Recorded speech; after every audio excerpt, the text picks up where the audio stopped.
ഇന്ന് എൻ്റെ വീട്ടിലത്തെ ഒരു ഹെൽത്തി ബ്രേക്ക്ഫാസ്റ്റാണ് കേട്ടോ ഞാൻ കാണിക്കുന്നത്. ഇന്ന് നമ്മൾ ഒരു ഊത്തപ്പാണ് ഉണ്ടാക്കുന്നത്. തലേ ദിവസം ദോശയുടെ മാവ് ഞാൻ അരച്ച് വെച്ചിട്ടുണ്ടായിരുന്നു.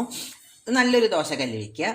ഇതുപോലെ ഒന്ന് ചെറുതായിട്ടൊന്ന് നല്ലെണ്ണയോ നെയ്യോ എന്തെങ്കിലും ഒന്ന് തൂവി കൊടുക്കുക. ദോശമാവ് ഒഴിച്ചു കൊടുക്കുക. കുറച്ച് കട്ടിക്ക് തന്നെ ആയിക്കോട്ടെ.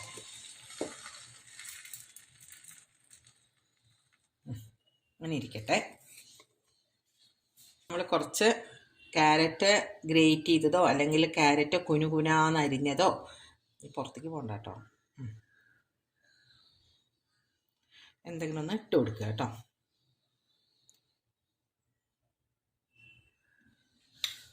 അതുപോലെ സവാള കുനുകുനാന്ന് അരിഞ്ഞത് ഇട്ട് കൊടുക്കുക.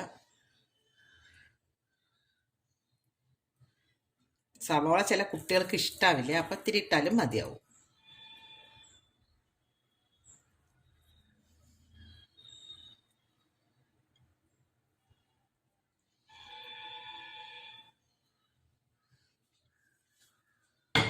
ഇനി ഇതെന്താണെന്നറിയോ, നമ്മൾ ഇഡ്ലിപ്പൊടി ദോശപ്പൊടി എന്നൊക്കെ പറയില്ലേ,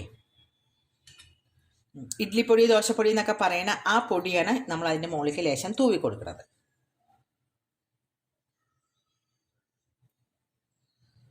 ഇതിന് ശരിക്കും പറഞ്ഞാൽ ചട്നിയുടെയോ സാമ്പാറിൻ്റെയോ ഒന്നും ആവശ്യമില്ല. കാരണം ഈ ദോശപ്പൊടി നമ്മൾ തൂവണ കാരണം അതിനൊരു എരിവും ഇതൊക്കെ നമുക്ക് കിട്ടും.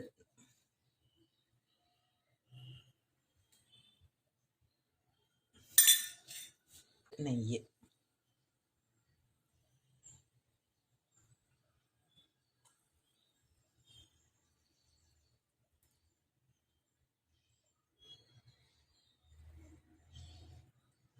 ഇത്രയും ഇത് ചെയ്ത് കഴിഞ്ഞ ശേഷം നമുക്ക് കുറച്ച് തക്കാളി വേണമെന്നുണ്ടെങ്കിൽ തക്കാളി വെച്ച് കൊടുക്കാം.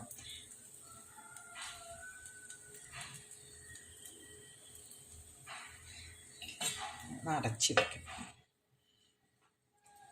നമ്മളെ ഊത്തപ്പം റെഡി ആയിട്ടുണ്ട്. കണ്ടോ, നമ്മളുടെ ബ്രേക്ക്ഫാസ്റ്റും ചട്നി റെഡി ആയിട്ടുണ്ട്. ഇതിൻ്റെ കൂടെ ചട്നി സാമ്പാറൊക്കെ കൂട്ടി കഴിക്കാൻ നല്ലതാണ്. ഇനി ഇത് ഒന്നും ഇല്ലെങ്കിലും നമുക്കിത് അങ്ങനെ അങ്ങോട്ട് കഴിക്കാവുന്നതുമാണ് കേട്ടോ. അപ്പോൾ അതെല്ലാവരും ഒന്ന് ട്രൈ ചെയ്ത് നോക്കൂ, കുട്ടികൾക്കൊക്കെ ഇഷ്ടാവും. അപ്പോൾ അടുത്ത വീഡിയോ കാണുന്നവരെ ബൈ. Thank you.